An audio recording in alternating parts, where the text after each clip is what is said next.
শবে বরাত রাতের একটি হাদিস রাসূল সাল্লাল্লাহু আলাইহি সাল্লাম বলেছেন যে 15ই শাবানের রাত্রে আল্লাহ তাআলা দুনিয়ার আসমানে অবতরণ করেন এবং বানু কালব গোত্রের ভেড়ার লোমের চেয়েও বেশি পরিমাণ মানুষকে আল্লাহ তাআলা ক্ষমা করে দেন। তো এর জন্য এই রাত্রে মুসলমানরা আল্লাহ তাআলার কাছে ক্ষমা চান, বেশিকে বেশি ইস্তেগফার করেন যেন আল্লাহ তাকেও ক্ষমা করে দেন।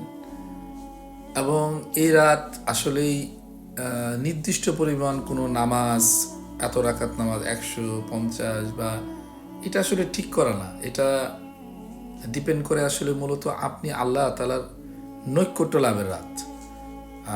যে আসলেই যেভাবে তার মন আসলে চায় যে আমি বেশি নামাজ পড়ে আল্লাহ তাআলার কাছে যেতে চাই, বা বেশি জিকির করে আল্লাহ তাআলার কাছে যেতে চাই, বা বেশি কোরআন তেলাওয়াত করে আল্লাহ তাআলাকে মানে প্রিয় বান্দা হতে চাই, বলে এটা আসলে তার মনের সাথে সম্পর্ক, যে আসলে সে কিভাবে চাচ্ছে আল্লাহ তাআলার কাছে যেতে, কিভাবে চাচ্ছে আল্লাহ তাআলার প্রিয় বান্দা হতে।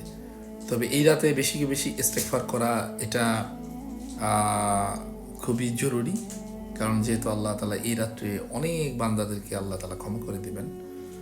তো এর জন্য সবাই আমরা নিজেদের জন্য দোয়া করব, নিজের ভাই বোন, আত্মীয় স্বজন, প্রতিবেশী এবং আমাদের দেশ, আমাদের জাতির জন্য দোয়া করবো যেন আল্লাহ আমাদেরকে হেদায়েত দান করে, ক্ষমা দান করেন এবং আমাদের সকলকে আল্লাহ তাআলা যেন দুনিয়া আখিরাতে আমাদেরকে কামিয়াবি দান করেন।